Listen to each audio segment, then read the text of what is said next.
আমরা কিন্তু দেখতে পাচ্ছি যে ইউটিউব ভিত্তিক কয়েকজন বক্তা আছেন, আমি নাম বলতে চাই না, এটা আপনার দর্শক যারা আছেন, আমার দর্শক যারা আছেন, তারা অনুমান করে নেবেন, আন্দাজ করে নেবেন। ওনাদের ইউটিউবে ওনারা যে বক্তব্যগুলো রাখেন বিদেশে বসে, দেশের বাইরে বসে, মনে হচ্ছে যেন ওনারা যুদ্ধ লাগাই দিবেন, ভারতের মধ্যে যুদ্ধটা লাগার আগ পর্যন্ত ওনারা থামবেন না। ওনারা আসলে কি মনে করেন, কি চায়? কি চায় না, আমার কাছে তো এনিগমা একটা শব্দ আছে, এনিগমা, দুর্বুদ্ধ। আমি কিন্তু বুঝতেছি এটা আসলে ওনারা কি চায়। আমরা দেখলাম যে সরকার বিরোধী আন্দোলনে ওনাদের কন্টেন্টগুলা খুব উত্তেজনা সৃষ্টি করছে মানুষের ভিতরে। হ্যাঁ, ঠিক আছে, যখন পাওয়ারে যাবেন তখন পাওয়ারে গেলে পাওয়ারের বিরুদ্ধে অনেক বিরোধী দল আছে, অনেকের আশা আকাঙ্ক্ষা, চাওয়া পাওয়া, অনেক অভাব অভিযোগ, দুঃখ কষ্ট বেদনা শাসকের বিরুদ্ধে থাকে।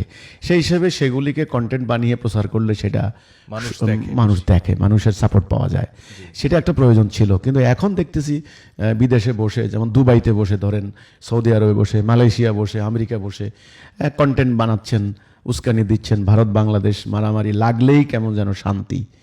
এইগুলো আসলে আমার কাছে ভাই দুর্বুদ্ধ লাগে, এনিগমা লাগে।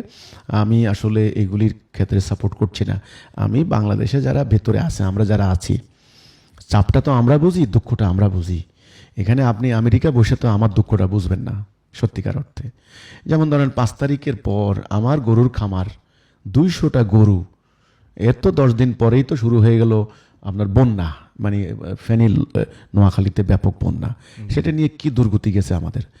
5 তারিখের মধ্যে বিকেল থেকে শুনতে পাচ্ছি আমার খামার লুট করবে। চিন্তা করেন। এবং এটা আমি বিশ্বাসও করছি। কেন বিশ্বাস করছি? দেখছি অনেক খামার লুটপাট করে নিয়ে গেছে, গরু নিয়ে গেছে, ছাগল নিয়ে গেছে প্রকাশ্যে বাংলাদেশে। আমার এই যে মানুষের ক্ষুদ্র ক্ষুদ্র ঋণ একত্রিত করে আমরা সমবায় ভিত্তিতে আমরা খামার দিয়েছি। একটা গরু লুট করা মানে 2-3 লক্ষ টাকা নাই, আমি এই টাকা কোত্থেকে দেব?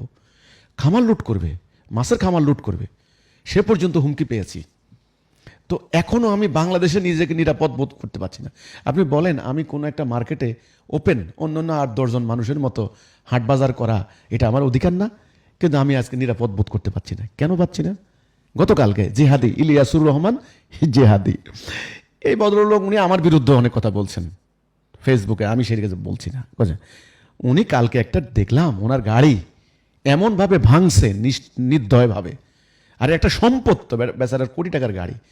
জেহাদি সাহেব আয় হায়, উনি বাচ্চা মানুষের মতো কান্না করতেছেন, রীতিমতো কাঁদতেছেন। আয় হায় হায় হায়, কোনো একটা লোক দেখলাম না সমবেদনা দেখাইতে যে হুজুর আহারে আপনার গাড়ি ভাঙছে, কে ভাঙছে? কয় যে মাহফিল কমিটি, কেউ আসে না, কেউ স্বীকার করে না, কেউ আফসোস পর্যন্ত করলো না। তাহলে এই যে বাংলাদেশে আমরা যারা আছি, আমরা বুঝতেছি যন্ত্রণাটা কতখানি, নিরাপত্তাহীনতা কতখানি আমাদের জীবনে। কে কাকে কখন বেজ্জতি করে, কে কখন কোন জায়গায় আক্রান্ত হয়, কোথায় কোন জায়গায় আপনার হলো একটা মব সৃষ্টি করে দেয়, কে কোন সংগঠনের উপর আক্রমণ চালিয়ে বসে, কোন পরিস্থিতি। এই পরিস্থিতির মধ্যে আমরা আছি, ভয়, আতঙ্ক, টেনশন। সেখানে আপনারা যদি ওই যে বাইরে থেকে যদি কন্টেন্ট বানিয়ে বানিয়ে উস্কানি দিয়ে দিয়ে ভারত বাংলাদেশ মারামারি লাগিয়ে দেন, আমরা তো মারাত্মক ইনসিকিউরিটির মধ্যে আছি। এটা আপনার এই যে আমি গতকালকে জেহাদের কথা বললাম, তা ওনার গাড়িটা ভাঙলো, কেন ভাঙলো দেন? কারা ভাঙলো? ইন্ডিয়া থেকে লোক আসে নাই, হিন্দুরা ভাঙে নাই, পরিষ্কার ওনার কথা বোঝা গেল। উনি দায়ী করেছেন যে কমিটির লোকেরাই, উনি বলেছেন।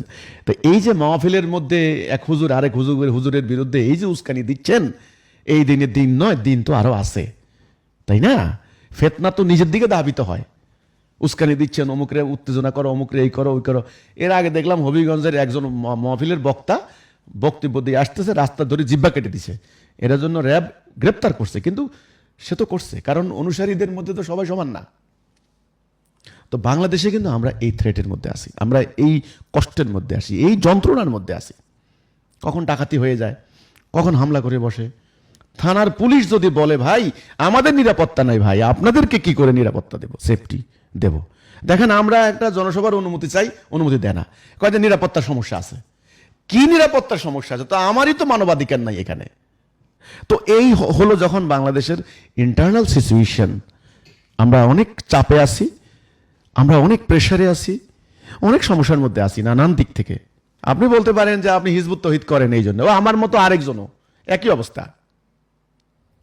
তো এই জন্য বাহিরে বসে বসে কিছু কন্টেন্ট ক্রিয়েটর ওনারা তো ইদানিং এখন সোশ্যাল বলে কি বলে ইনফ্লুয়েন্সার হয়ে গেছেন, যথেষ্ট ইনফ্লুয়েন্স ওনাদের, অনেক লক্ষ লক্ষ ভক্ত। এটা তা আমি বলবো এটা লক্ষণ ভালো নয়।